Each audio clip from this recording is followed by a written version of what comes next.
Welcome to the Hobby School podcast.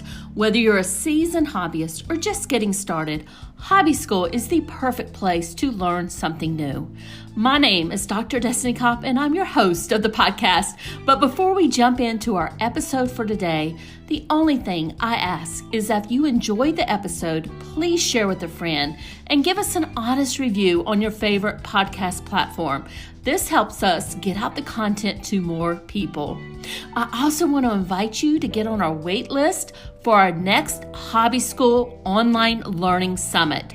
These are free to attend, and you can find the link to join at hobbyschool.com, which is also in our podcast show notes. Now sit back, relax, and enjoy the episode.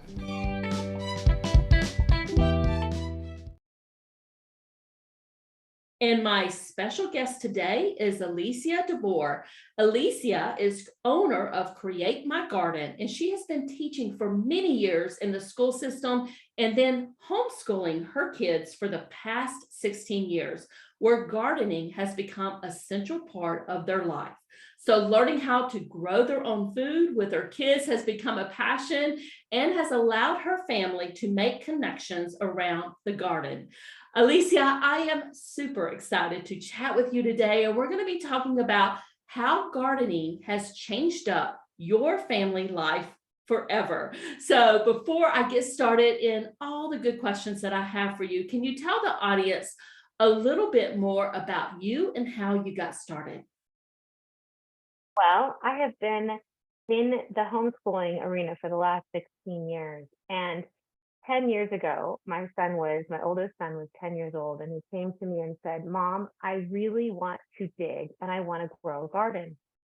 And in the past, my experience with gardening or growing was I had a very brown thumb. I could not grow anything, but I knew that I could help grow my kids. So we went ahead and built a couple beds. My husband helped build a couple beds in our tiny little backyard in Los Angeles. And we started a garden. And that summer, everything in the garden turned yellow and died. And I thought, I can never do this. So we called the soil company and it added some different nutrients. And I threw in seeds for the fall, and everything in the garden grew. And at that moment, I knew I was completely hooked, and my kids were too, as we watched the miracle of seeds growing and eating what we were growing. So the one thing I just want to, kind of touch upon, you mentioned that you started in LA. Can you tell the audience what size of property you had to grow on? I'm assuming in a big city like that, it probably wasn't a big area, a big farm, like acres and acres, right? Right, exactly, Destiny. Our space was so tiny, we could barely fit a mini trampoline and 3 tiny garden beds. We even tried having chickens, which lasted for about 4 years, which was very fun. But we had no space. We had a play place that took up the other little tiny space.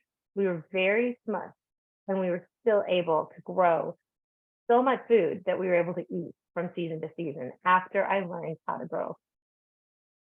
So it sounds like you really started gardening to spend time with your kids, and to maybe, teach them some things about how to be self-sufficient. Can you go into a little bit more detail about that? Absolutely. As I started to learn more about gardening, and I would bring my kids out with me, and we would start transplanting seedlings, or we would start doing seeds, or even bringing kale inside to make a smoothie for the morning.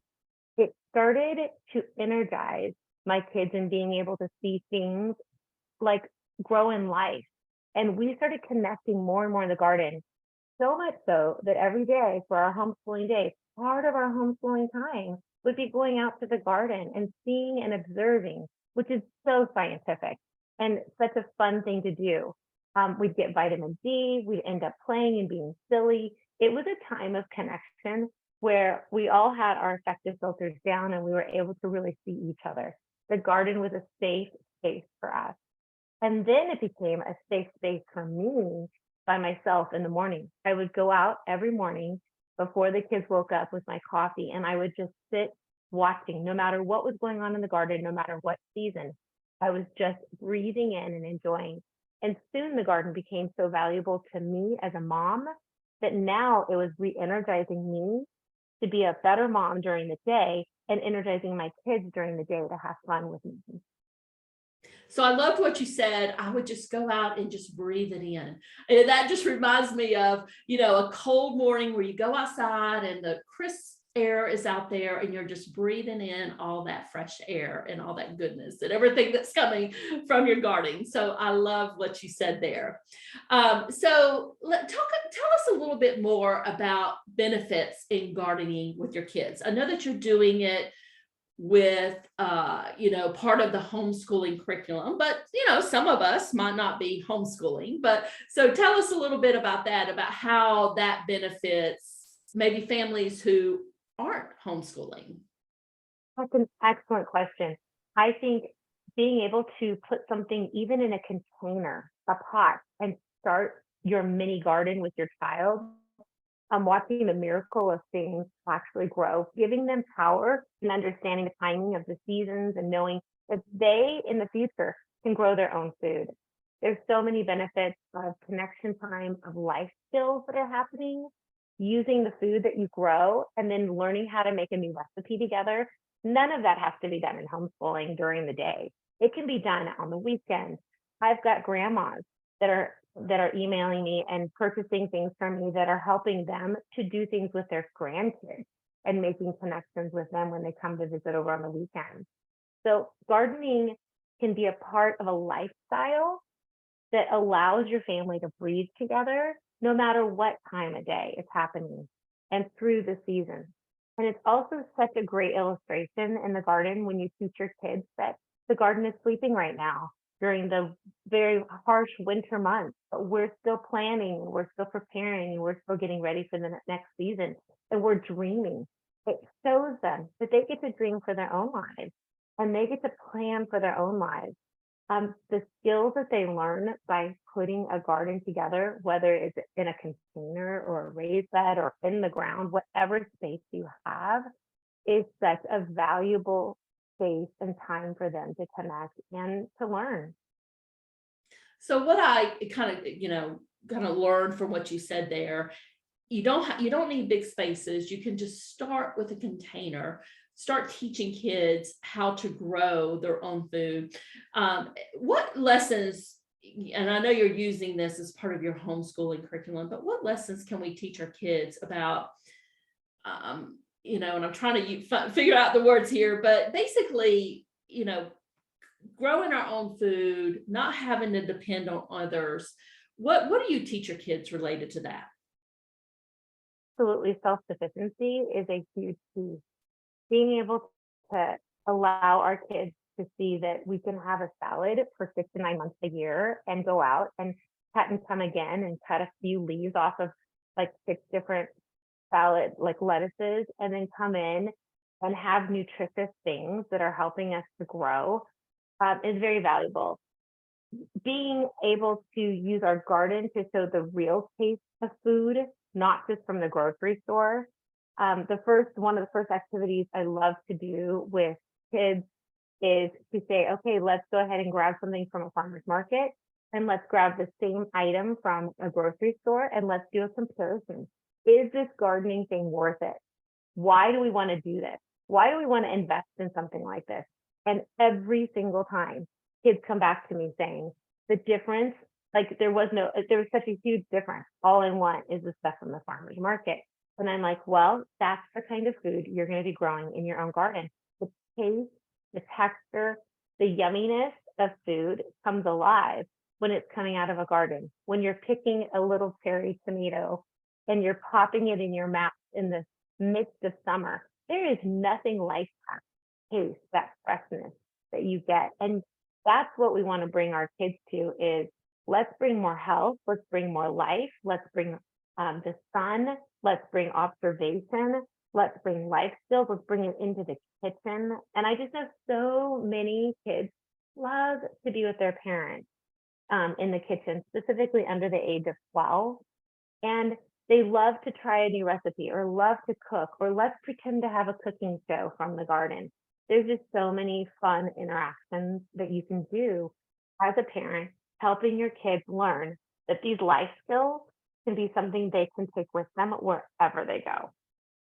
And I love the comparison that you talked about going to get like a tomato from a farmer's market versus a tomato from the grocery store, and looking at them and tasting them and seeing what the difference is. I think that's so valuable. And I agree with you. Taking that cherry tomato off a garden from your own backyard, it almost tastes like candy. It does. It completely tastes like candy, and there's just nothing like it. I have many clients that come to me saying, can you just teach me to grow a tomato plant, please? Because that taste is something I can't get anywhere else. So let me ask you this. You've been doing this for a while. You moved from LA up to Northern California. How has gardening evolved for you today?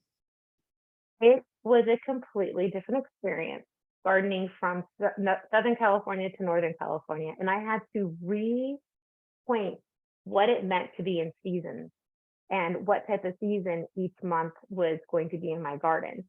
From that experience, I was like, let's simplify this so that anybody all across the nation and even the world can use temperatures to help them understand what season they're in and what plants to grow in each of those seasons. Okay, so and I don't know a lot about this, so what you may grow in, let's just say March in Southern California, is that different from what you would grow in March in Northern California?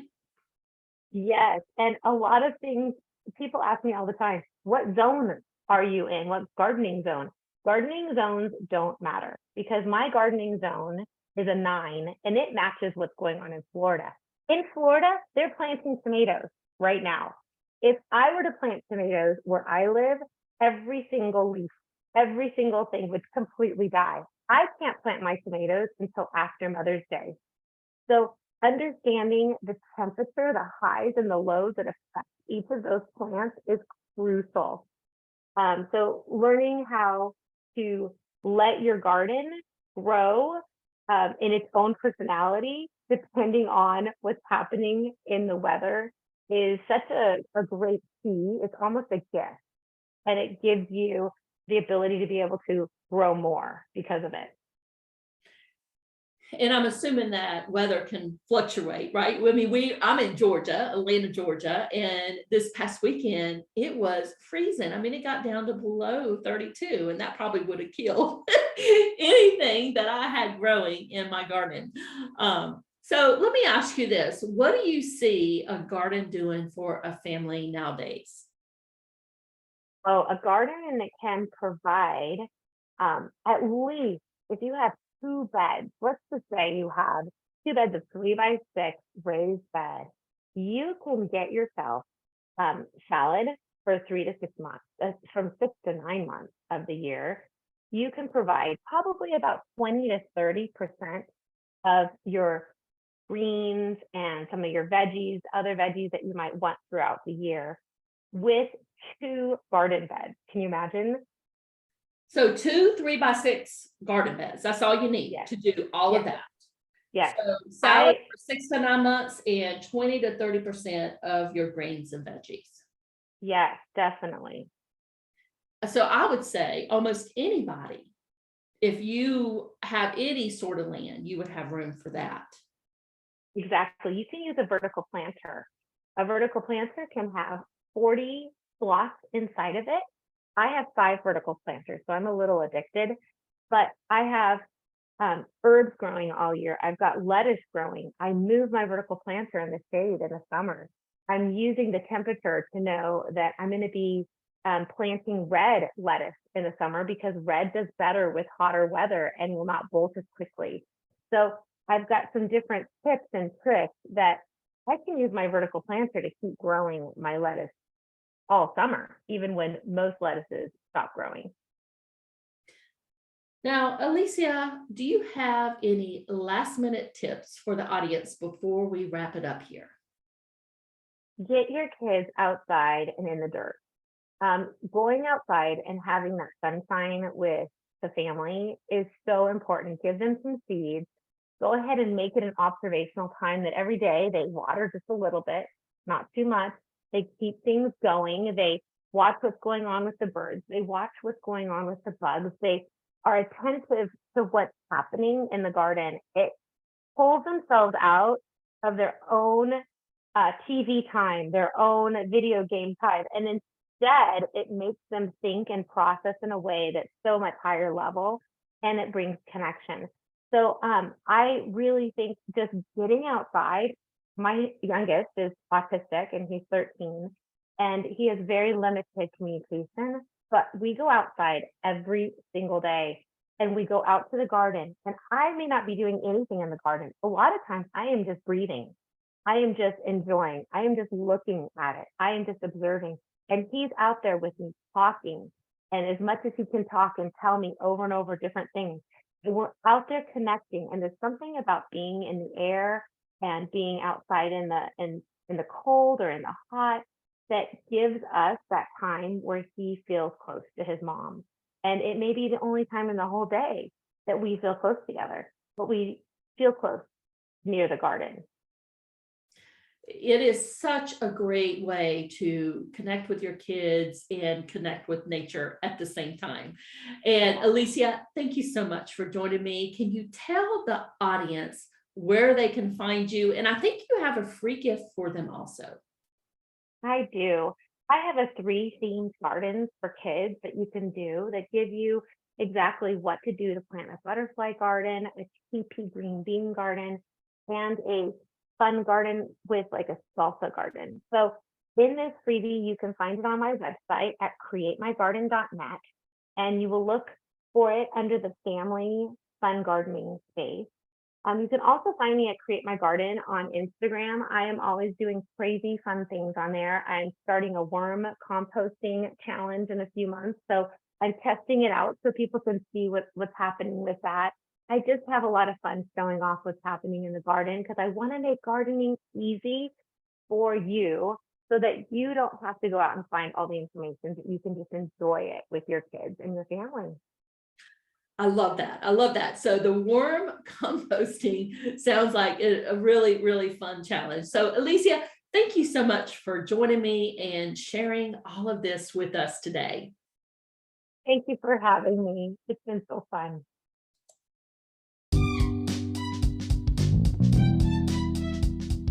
Thank you so much for listening today. Don't forget to sign up for the waitlist so you'll be the first to know when our next free Hobby School Online Learning Summit launches. The link is in the show notes for this episode, or you can go to hobbyschool.com, and that's Hobby School with school without an H in it. Talk soon.